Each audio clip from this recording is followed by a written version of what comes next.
Hello, everyone, and welcome back to another episode of Noah Unleashed. If you're new here, I'm Melball Collins. I like to watch Japanese wrestling, and this is Noah Unleashed, a fun weekly review and news show for my favorite Japanese company, Pro Wrestling Noah. So, if you're not new here, welcome back to the glorious, glorious chaos that is. Um, we have a great show lined up for you today. We just covered the Wrestle Magic. That was a hairstyle that just got thrown aside quick.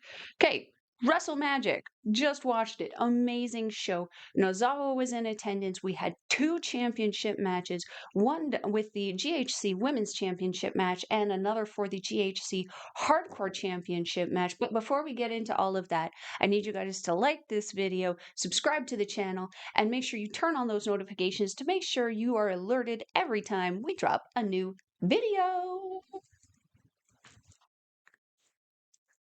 So without further ado, we are going to get into the Wrestle Magic show. This was a fun show. I believe there were 7 matches. We had, again, as I mentioned, 2 championship matches, and we even got a special tag team match from the women that I have been excited about seeing the progress of the story on. So, without further ado, let's get into it. So, Nozawa came out and opened the show, much to the delight of the crowd. It's always good to see Nozawa in the ring. Um, just kind of coming in, welcoming everyone, and getting on with match 1. Match number 1 was a 6-man tag team match that featured Masaaki Mochizuki, Shuji Kondo, and Titus Alexander taking on the team of Team Kick in Kenoh, KENTA, and Ulka Sasaki. So I'm going to be starting to do something a little different with the videos this going forward. Just keep you here for like a ridiculous amount of time. And ultimately, my goal here is to convince you to watch the amazing wrestling that I am watching so we can chit chat about it more. So I'm going to kind of go through these bigger matches and giving you some of the highlights that I liked from the wrestlers, some of their move sets that I know, because your girl's not so great with wrestling moves, but I'm going to do my best. And then for the championship matches, we're going to go into just with a bit more detail. Okay, so 6-man tag match. Mochizuki, also just wanted to mention, is from Dragon's Gate. And then Titus Alexander is a regular. He comes through on tours in Noah. Love seeing him there with his talent. And then obviously Kondo, Ulka, Sasaki, Kenoh, and Kenta are all pro wrestling Noah guys. So, what I do have really been enjoying with Kenta doing lately is signing the T-shirt and then tossing it out into the crowd. That's become a very much a crowd favorite, and the crowd looks forward to cheering for it. Tonight, though, we got Kenta, Kenoh, and Sasaki all signing the shirt to be tossed out to the crowd. I just like that they do that. It's a nice way to get the crowd involved. It's a nice way to get the crowd fired up, and crowd interaction is kind of a plus and a necessary thing to do in some of these shows. So, the concentration on the face of Sasaki is always good to see when he starts off his matches. He is very, very focused. There's that fighter mentality, I think, kind of coming out in his wrestling. I love it. I love the combination of the MMA fighter wrestler in him. It works very, very well for him. So, lastly, I also wanted to comment Alexander is just a treat and privilege to watch. The speed that he has, the moves that he does, his strikes are getting even harder. His moves that are already very, very crisp are getting even crispier. Putting in a lot of work, and he's putting on a lot of size too, getting really, really, really, really, really good, as opposed to just really, really good. More reallys are always better. Lastly, I just wanted to say, Kondo, always a good tough cookie to throw in there if you just want to have someone beating the holy heckin' crap out of it. And like, it's so crazy to see him still doing it. He's a lot of the locker room in Noah is a little bit older, in that late 30s, early 40s, and still going. Still going and still going hard. And we'll talk a little bit more about that later. Um, so yeah, sportsmanlike start with Kondo and Kenoh. Last thing I wanted to mention of little detail stuff. That's not something you always see with Kenoh, so it was nice to see. It made me want Kenoh kicked in the face just a little bit less. But then this match happened. Now I want to see him kicked in the face more. For some of the details here, you saw Mochizuki calling in Team Kick to kick him. and eating it, and his team going, "You got this, dude," and he did. He handled it pretty well. Alexander showing off his big moves, that big back roll that he does, the handspring cutter, followed by a tope con hilo, always a treat to watch. There was a point in the match where Kenoh, much like Mochizuki earlier in the match, was starting to take strikes from the opposite team, and Kenta was denying him the tag out. He's like, "No, you got this. You can handle it. You're a big boy now. You can handle it." And for the most part, he did. There finally, when Kenta does come in, he kind of did this little push-up thing, and then got into the match. So yeah, it was a little goofy, but this is what I expect out of Kenta. He has the perfect combination of goofiness and seriousness, and that when you want him to put on a goofy match, he can put on a goofy match, no problem. But if you need him to put on, his serious pants and get out there and do something with that, we've seen how he can get when he was feuding with Ozawa. So yeah, the Kenta that has come back to Noah has been a treat to watch. Coming in though and distracting the ref after the push-ups I mentioned, and then goes to accept a chop from Alexander, which he then uses the opportunity to miss Alexander in the face with, I believe, his whiskey, and then rolls up Alexander for the win on this. It was goofy, it was a little silly, but again, as I mentioned, it's Kenta. Kenta is one of those people who can get away with doing goofy stuff like this and still be very much taken seriously by the crowd. So I actually had a lot of fun with this. And what I absolutely love at the end of this, also, whenever the Garlic Boys or Kick Boys, Kick Garlic, Garlic Kick, I don't know what they're called. I don't think they know what they're called yet. But I love how they do their little three racha pose with the so three racha, for anyone who doesn't know, I have some very weird niche likes. I'm a big K-pop fan, and Three Racha is a sect group within a larger group, which is the Stray Kids, and it's made up of the short, angry one who's ready to throw fists with everybody. It's made up of the goofy, silly guy doing just his absolute most to make everybody laugh, and then you got the mature one who's just doing his best to hang on and hold everything together. And that right there is the Garlic Boys. You can we got our own three Raja within Pro Wrestling Noah, and I'm here for it. I love it. It's a lot of fun, and it makes for a very interesting team dynamic. So we're going to move on to match number 2, which was a women's tag match. And I was so excited to see this because I was wanting this to kind of be dealt with after the last Monday Magic show. So we saw the great Sakuya teaming with Johnnie Robbie, taking on Miyuki Takase and Mika Iwata. This match was so fun. So we had the great Sakuya coming out with blue face paint today. It gave me again, K-pop fan, it gave me the new K-pop Demon Hunters vibes, which I was absolutely loving. Um, she, oh yeah, I also wanted to mention, Sakuya does kind of come out of Marvelous, where Robbie is also a freelance American wrestler who kind of comes in and goes. I have been really enjoying seeing both of these ladies work, and the same with Takase, and now I got introduced to Iwata. I knew who Iwata was, I just hadn't seen any of her full matches. I'd only seen clips. Um, this was fun, so let's get into it. Um, Get my checks off here. Okay. So Sakuya having some fun with her dance moves as she's doing moves. So she's trying to lock up with Iwata, but she's kind of just kind of voguing her way around the ring. I absolutely loved it. This is a thing that she does. She loves to coerce her opponents into making mistakes early on in the match so that she can try to capitalize. And I kind of live for it. It's a very, very smart ring way. So, random comment, I do like Iwata's look. The red with the gold accents, and then the kind of black kick pads kind of made her look really regal, almost like a musketeer or just a high-ranking warrior person of status in somewhere. Depending on where you are, depending on what you believe, you can kind of insert that there. But I really, really like how her gear looks. By contrast, I actually really like Robbie's gear as well. She kind of had this crimson velvet kind of top and bottom, and then the top did have some little gold accents kind of dangling around it, and then she paired that with a pair of Nikes. I love her look. It's very cutesy, it's very trendy, and it's very also kind of shows a little aggression at this point, which she did bring out in this match.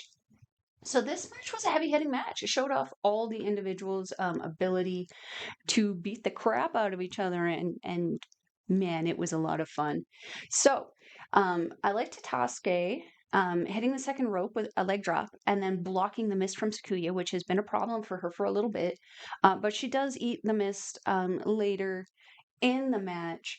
Sakuya also hitting her springboard moonsault. A lot of fun with that. Iwata unloading with kicks on Robbie, and holy hecking crap. The noise coming out of Robbie's mouth again. Those kicks probably feel comparable to someone like Minoru Suzuki.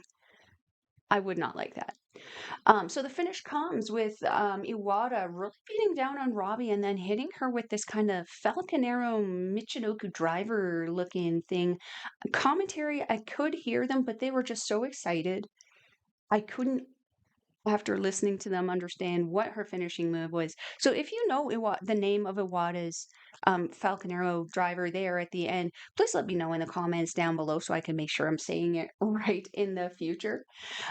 Post-match, Iwata really kind of keeping her distance from Takase because she did just get kind of misted in the face, and I wouldn't want that ish on me either. So yeah, this was a really, really fun match. It was really nice to see Takase finally get that one-uppance on Sakuya, but she kind of sort of like really didn't, because it was Iwata who kind of got the win on there. And Takase did get misted not once but twice in this match. I guess technically avoiding the first one, but still getting it all over her arms, all over her gear, all over her face. Does that look? But good for her for technically picking up a win in this match.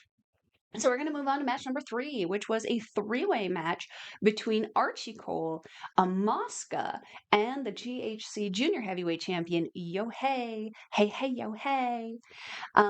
Cole has been a privilege to watch on this tour. My goodness, he is so good. His high-flying moves and his never back down attitude are just such a refreshing breath of fresh air, and man, the crowd is really behind him.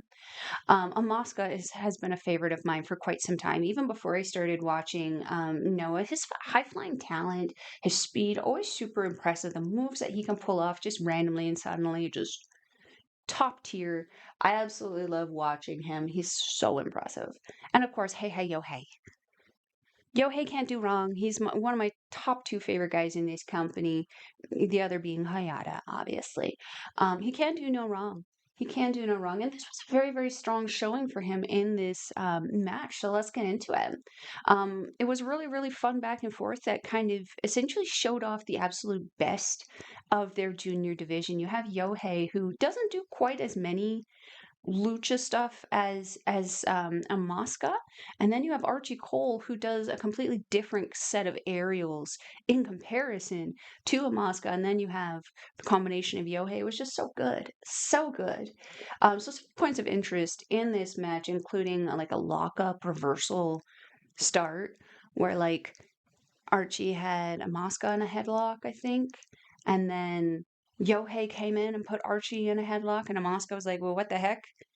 What about me? And then puts YOSHI in his thing, and then Archie's like, well, I'm going to ring your arm up. It was a really fun little reversal start. There was a rolling neck breaker by Cole on the champ. Tope con hilo by AMAKUSA on Cole. A corkscrew body press by AMAKUSA on YOSHI. There was a double knee, so both Cole and AMAKUSA on the ropes. YOSHI hitting him in the back, had the head with his knees. There was a leg sweep. Words are fun. Leg sweep thrust kick brainbuster combo by Cole on AMAKUSA. So we're going to go into the finish now. The finish comes with YOSHI hitting first a common G for 2, followed by a massive dropkick on Cole for the big win. This was such a fun match. Again, as I mentioned, this was a great way to kind of get a feel for the junior division. And this is just like three stylings that the junior division has. You have Alpha Wolf and Dragonbane, who are very extreme lucha, but then you also have someone like Ada, who's like that striker lucha. Like, you have a lot of different kind of styles that, well, I guess do kind of end up coming back to lucha, but we like those high flying moves, especially when you can make them make sense in the matches that you're doing. So from here, we're going to move on to match number 4, and the match that I squeed at. And another match where I had mentioned, the ages of some of the wrestlers higher than you would typically see here. Here we're looking at, the later 20s, early 30s, whereas like the Noah locker room has those guys, but they do typically tend to kind of have that more 35 to 45 age demographic. And this was what was in this match. So this match was for the GHC Hardcore Championship and featured the champion Shuji Ishikawa taking on the challenger HAYATA. I can't do his voice. It's too low. Anyway, HAYATA, wearing his fancy robe and his fancy mask in for this fancy show, both men locking up and immediately looking for chairs. They dip to the outside, they grab some chairs, they start dueling with them, like lightsaber style, but ends with Ishikawa taking a dropkick and a plancha from HAYATA to the outside. HAYATA then gets a kendo stick, starts smacking Ishikawa around, beats him a few times before pulling out an aluminum garbage can randomly from under the ring, and then continuing to beat Ishikawa with the stick. HAYATA sets up a chair in the corner, but Ishikawa is actually able to regain control and tosses HAYATA Snake Eyes style into this chair set up in the corner. Looked really, really rough. Ouchies. I kind of like freaked out a little bit. Ishikawa then continues to beat on HAYATA with a chair before turning him into a human pinata. HAYATA pinata. Shuji Ishikawa starts smacking poor HAYATA with the aluminum can on his head. I was a little sad. A lot of sad. I'm not gonna lie. So HAYATA comes back though, toe hold on Ishikawa, dropping his face into a chair that he set up, and then follows up with a drop kick to the back of the chair, sending the back of the chair into Ishikawa's face. Moonsault press by HAYATA for 2, followed by tossing Ishikawa over the ropes and feeding him a handspring double kick. With the giant not going down, he tries again, but unfortunately gets caught, and Ishikawa delivers a giant driver, which is like a pile driver looking thing on the apron. Looked super rough. Not my HAYATA. Ishikawa suplexing HAYATA onto a bunch of chairs that he set up in the middle of the ring. Very, very odd looking pile. Just very odd looking pile before superplexing HAYATA through said pile, and I cried a little. It was a rough match, but what I will say so far, it was the most palatable hardcore match I've seen in a little bit. There was weapons, and it garnered reactions from me where I was like, but it wasn't grotesque. Like, it wasn't to the point where it's like I couldn't look or whatever. It was actually very, very nice. So for a hardcore match. Moving on though, Ishikawa brings in a table from the outside, but HAYATA is able to grab him and give him a head scissors while he's kind of popping in between the top and middle rope there. Then Ishikawa setting up the table and trying to superplex HAYATA through it, but he reverses it with a sunset flip powerbomb. However, on the come down, HAYATA's feet did hit the table and unfortunately pulled the table over. However, HAYATA is able to still hit the power bomb, just not on the table. HAYATA, he folds up the table, puts Ishikawa on it, piles a whole bunch of chairs on top of the Ishikawa, and then goes for the moonsault. Looked like it hurt himself though, just as much as Ishikawa. Chair shots by HAYATA were brutal. He was just hitting him with the seat of the chair. Ishikawa was wearing 2 chair frames around his neck like they were bling. Flavor Flav in the moment. But then he grabs Hayata and hits that giant driver. And in the like kercluckle of getting everything set up, Hayata's head even goes through part of the frame of the chair. And I was like freaking out. Ended up good. I mean, the match finished. No one died. So that's good. The finish comes with Ishikawa going for a crucifix power bomb on a pile of chairs, but Hayata reverses with a head scissors, tosses a chair in Ishikawa's face, and then does that little kind of tackle roll into pin that he usually does. And then, now this is naughty Hayata, using the ropes to guarantee the pin, and we have a new GHC Hardcore Champion, Hayata. I was really happy because yes, I called it. It is the summer of two belts. Hayata two belts. It has to be this year. It has to be this year. Sorry, yo, hey. Hey. Still love you. But I want Hayata to have two titles this summer. I really need that to happen. So, yeah, from here, we went into an announcement where we got the announcement for the next Monday Magic series. I'm excited. I have really enjoyed the Monday Magic series. They have some really fun matches, they have some really fun people coming in. I've been able to get introduced to some fun people like Archie Cole, like Mazada, like Mochizuki, like the great Sakuya. It's been a privilege to watch these shows, so I'm very, very excited for the next series. We also get a look at the Japanese commentary, and I'm going to include the names on this. So we got the original Magic Girl, Kaoru Mitsumune. We have the former Weekly Pro deputy editor, Hikaru Inoue, and we have Katsuya Ichikawa. So from here, we go into match 5, and this is a 6-man tag match featuring Luis Mante, Dragonbane, and Alpha Wolf taking on the team of All Rebellion, which is a combination of Kai Fujimura, Alejandro, and Galeno.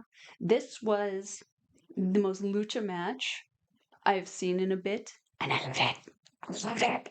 It was so good. So let's get into it. So just real quick, you guys, Luis Monte is known for his work in Dragon's Gate as well as CMLL. He used to be known as Diamante until he was unmasked, I believe, by Shun Skywalker. I didn't write it down, but I'm pretty sure it was Shun Skywalker. You put Ulka Sasaki in the ring with him, though, you would swear they were twins. Except for Monte is a little bit more jacked. But it was really, really interesting to see. All Rebellion, just looking like a well-oiled machine. They look like the Triforce, for goodness sake. It was amazing. So yeah, again, very lucha match, lots of speed and agility. Dragonbane at one point did a headstand kip up and like went into the Michael Jackson-esque toe point pose. I loved that. So yeah, let's get into some of the showcase points of this match. We saw some incredible moves from Kai Fujimura hitting a head scissors to Dragonbane from behind. We had a tag team back elbows to Alpha Wolf by All Rebellion, followed by the cartwheel drop kicks. Alpha Wolf does a pop-up face plant on poor Alejandro before the triple team drop kick to him in the corner. Triple team with the hold on the ropes followed by a leapfrog. I think it was a leg drop. Kind of looked like it kind of caught all of him, but I think the intention was a leg drop by Bane, Wolf, and Monte. And there was what I can only describe as a deathlock knee bar by Luis Monte. I'm very bad with moves. I'm even worse with submissions, but I know me some deathlocks. This was definitely giving me deathlock vibes, but then there was the knee grab as well. Looked really slick. Looked like it was not fun to be in via Alejandro's screams. Triple team dropkick by All Rebellion to Monte in the corner.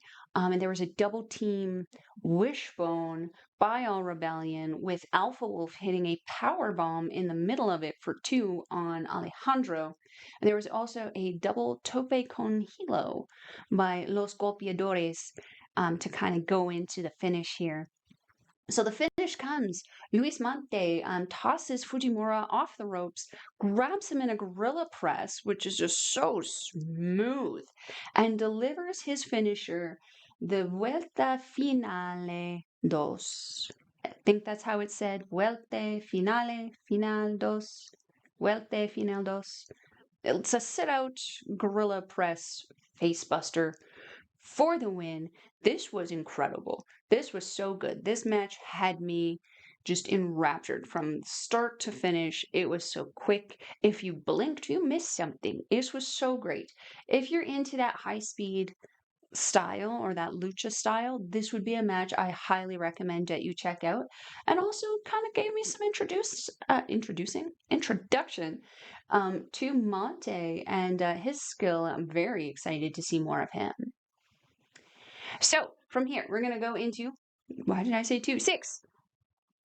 Six, match number 6, which was for the GHC Women's Championship. And it saw the champion, Takumi Iroha, taking on Marigold's Victoria Yuzuki. Now, I've been watching Yuzuki since she was a rookie in Stardom. And man, oh man, has she had some tremendous growth. I'm excited to see this match.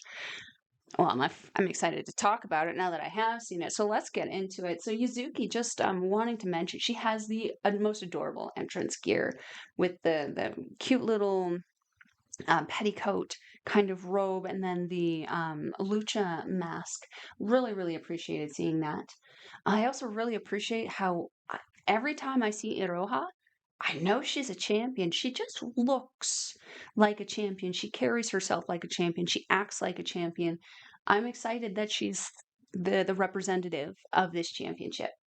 So this match featured some incredible chain wrestling, especially in the first kind of third of it, with the two of them just kind of reversing, putting things on, reversing, putting things on, reversing, putting things on.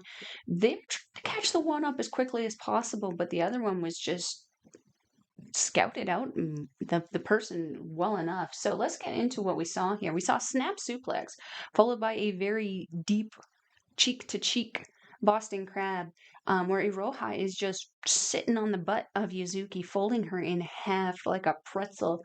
And then we also saw a little bit later a high angle half crab, where Iroha is pretty much sitting on the head of Yuzuki, but Yuzuki is able to escape both times. Lots of stiff strikes. The kicks from Iroha were insane, but the forearm strikes from Yuzuki were very comparable. There was a nasty backbreaker by the champion on Yuzuki. I sent it to my trusted friend and colleague Astrid Pizarro, and she was like, "Oh my god, that looked brutal." Yes, I think we're going to have to consider talking about some of these women's matches in Japan on our Ladies Wrestling Showcase sometime. Maybe. There was a bottom rope dropkick by Yuzuki, which has been synonymous with her since her Stardom days. A La Mystica by Yuzuki on the champion, which transitions into a double armbar. There was a release German suplex by Iroha. Kind of going into the finish here. Iroha hits her running 3, which is a running crucifix bomb for the win on Yuzuki. Oh my gosh, this was such a great match. The energy that these women brought, just the fire that Yuzuki brings with her everywhere she goes, but then meeting that constant fire of Iroha, this was an incredible match. I would love to see these two go at it again. Maybe like at the 6 or 7 months, I would love to see this match run back because these two had phenomenal chemistry. So Iroha celebrating and barely has any time to get her title in her hands before some familiar music starts playing instead of her own, and the Marigold World Champion emerges from the back. Utami Hayashishida arrives and offers the ropes to Iroha, which Iroha accepts and runs off rather quickly, leaving Utami in the ring a little stunned. But yes, I am a huge Utami fan. I don't have as many New Japan and like Japanese merch that I would like to have, but I do have a few of Utami, and she is one of my all-time favorite female wrestlers, especially right now. So to be able to see her go head to head with Takumi Iroha, and then I'm not entirely sure what the title situation is going to be. As soon as I know, I'll make sure to let you guys know on here. But yeah, it seems that there has been a match set up for the two of them. I'm here for it. It needs to happen. Let's go. So we're going to get into the main event, match number 7, and this was really fun 8-man tag match that had each team with representatives of all 4 shows that were involved in the Wrestle Magic show, which again was Pro Wrestling Noah, New Japan Pro Wrestling, Dragon's Gate, and DDT. So we had the team of Daiki Inaba, Akito, Kai, and YOSHI-HASHI. It's good. It's been a hot minute since I've seen YOSHI-HASHI. And seeing him in his ring gear, actually, like in his entrance gear again, just gives me the giggles. But man, did he fit so well with this team. It was such an interesting combination of personalities, especially with Kai, kind of being the standoffish type. But they were taking on the team of Kaito Kiyomiya, Yuki Yoshida, Ryohei Awiwa, and Yuki Ueno. So Akito and Yuki Ueno are from DDT. Kai and Yuki Yoshida are from Dragon's Gate. YOSHI-HASHI and Ryohei Awiwa are from New Japan Pro Wrestling, and obviously Kaito Kiyomiya and Daiki Inaba are both representatives of Noah. So this was a fantastic showcase for all of these companies. This is what this could be and should be. It was so much fun. By the time the end was coming, I didn't care who won. I won watching this match. So let's get into it. So this match featured a John Insta moment with Inaba getting the team fired up, and then getting the Inaba team getting body slams, unfortunately, and a John Insta from everybody, but Kai. Everyone but Kai. Kai was a little standoffish in this one, but it showed off that personality, and I'm kind of interested in the personality there. So, everyone but Kai finds themselves in abdominal stretches, and until Kai does get in and finds himself in an abdominal stretch as well, because caring is sharing and sharing is caring. Lots of chaos on the outside. I was kind of losing track of what was going on. Kai, especially, kind of getting into it with Kiyomiya, tossing him around a lot in the chairs, tossing him into the poles, people everywhere, being launched into everything. The crowd had to be very spry, and they had to be moving. There was a lot of bodies flying every which way. I'm fairly certain there's a rivalry kind of starting, or at least continuing, through Kai and Kiyomiya. I would love to see that. I was very interested in the Kai character there. They had some pretty good chemistry too when they were both inside and out of the ring. So there was one point Akito using the ref to push in front of Yoshida to set up for a sit-out suplex facebuster. There's a knife edge chop followed by the headhunter by YOSHI-HASHI, which is his flipping neck breaker. Inaba and Oiwa having a John Insta moment and competition. Really, really cute to see there. And then stereo tope con hilos by Ueno and Yoshida. So the finish comes with Kiyomiya hitting a shining lancer on Daiki Inaba for the win. So I love Kiyomiya. Not Crazy Kiyomiya. When Crazy Kiyomiya comes out, I don't like Crazy Kiyomiya, but Kiyomiya is tremendous, tremendous talent. I did find it odd, though, that the only official belted champion in that match was the one who lost. But that being said, we do know, if you don't know, If you don't know, now you know. There seems to be a story of struggle happening with Inaba since winning the GHC Tag Team Championship. He's been on a losing streak, much to the dismay of his tag team partner, Manabu Soya, and the rest of his team, the Passionate Retells. So I feel like even though this match was supposed to kind of be a once-off thing, not really connected, they still actually added to the story there, and I really like it because I'm interested to see what's happening with that. Um, Pi disappeared. The lone wolf disappeared. I don't know where he went. I just noticed he wasn't around.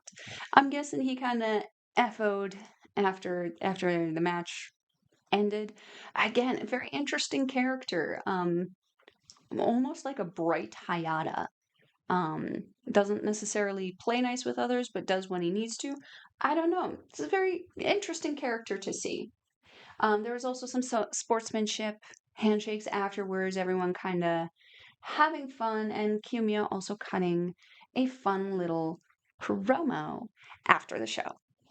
So that brings us to the end of the show, you guys. What did you think? Did you guys get a chance to watch the Wrestle Magic show? What was your favorite match on there? Did you guys enjoy the hardcore match at all? I personally, as someone who's not usually a hardcore match person, seeing this match was very palatable. It was very fun. It was very interesting. And it wasn't overly grotesque. I didn't have to see someone stapling someone's tongue to the side of their mouth. That's a DDT thing, um, or a Jun Kasai thing wherever he is. That's not a me vibe. Whereas this hardcore match, it did everything it had to. It gave us those moments of, oh my God, without a crimson mask. In fact, I think the only blood that I saw tonight was on Iroha during the women's championship match. She looked like she split her lip a little bit after taking the drop kick from Yuzuki on the bottom rope there. So I'm very satisfied with this, and obviously I'm very satisfied with the fact that HAYATA has won one of his belts, and now he's on his way to get the second. Which, if I'm not mistaken, I don't have my notes in front of me with it. He challenges HAYATA, or not HAYATA. HAYATA challenges Yohei, I believe July 5th. Don't quote me on that because I'm not sure, but I'm pretty certain it's July 5th. I'll post it on my story today because I'm very excited about it. So, that all being said, you guys, that's bringing us to the end of this episode. I hope you enjoyed it. Leave any thoughts and comments down below about the show or anything you thought about the show, any questions you have. I might not know them, but I might know how to find the person to answer them. So, that being said, guys, make sure you like this video, subscribe to the channel, and turn on those notifications to be alerted every time we drop a new video. And also make sure you sign up to all of our socials, which I will have linked in the description box down below. If you're interested in watching some Pro Wrestling Noah, I will leave the website link to Wrestle Universe down below. The cost is 1,298 yen, or approximately 13-ish Canadian, depending on where our dollar is. And it's an incredible price to watch some amazing wrestling because you don't just get access to Pro Wrestling Noah, you also get access to Marigold, so you can watch some more of Yuzuki's match. You also get access to DDT. So if you're interested in seeing more of Yuki Ueno or Akito, you can definitely go check them out. You can also have access to Tokyo Joshi Pro. There's so many companies on there that you get access to for just 13 Canadian. Amazing price, you guys. I will also leave links to Noah's website as well as their YouTube channel down below if you want any extra content or are interested in purchasing any merch. Or if you're able to get to Japan, you can also get links to their tickets down there. What else? If you're wanting to follow a Melball for your daily dose of Melball, you can follow me on the X thing at Collins Melball. You can follow me on everything else: Facebook, Instagram, TikTok, Mastodon, and Blue Sky at Melball Collins. Da-da-da-da-da. Anyway, it's been a fun day. Oh, also, happy Canada Day, guys. It is July 1st, Canada Day. I'm going to be going to watch some fireworks later. It's going to be a lot of fun, but with that all being said, I am your Mel. Mata ne!